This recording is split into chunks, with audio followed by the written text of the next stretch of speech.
first class of General Science, and the first lesson is living and non-living things. In this lesson, we learn about introduction of living and non-living things. Living things breathe. Living things need food.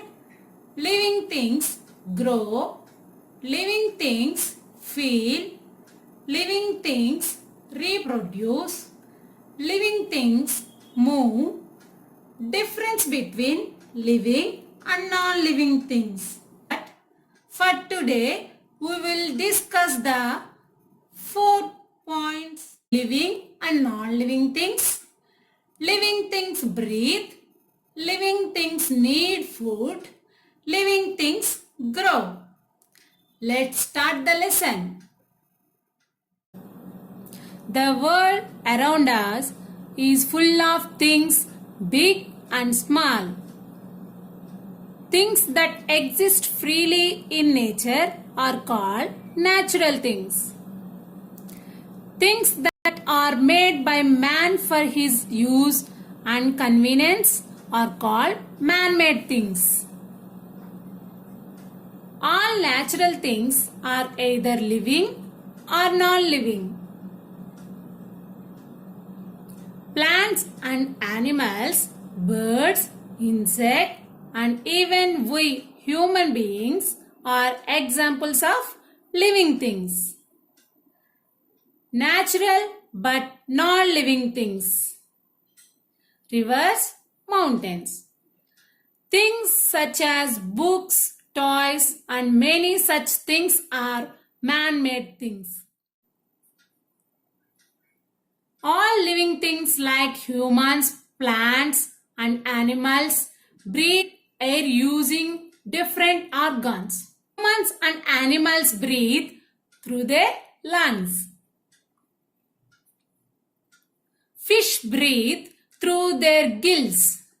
Plants take in air through very tiny openings on their leaves called stomata. Non-living things do not breathe. Living things grow. All living things grow. A sapling or a baby plant mostly grows out of a seed and becomes a tree.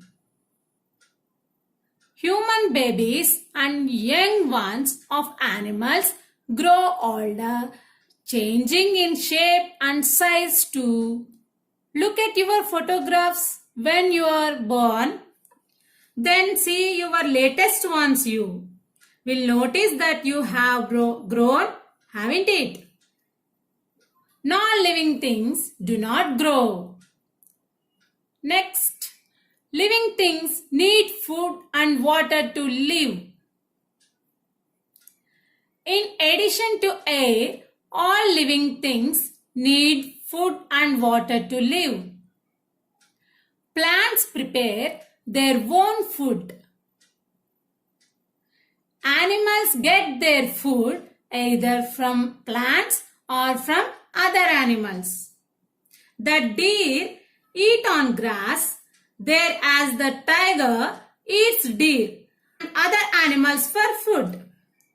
Birds, seeds, fruits and small insects. Humans depend on both plants and animals. Non-living things do not need food or water. This all for today. We will continue the lesson in the next class. Okay children? Bye.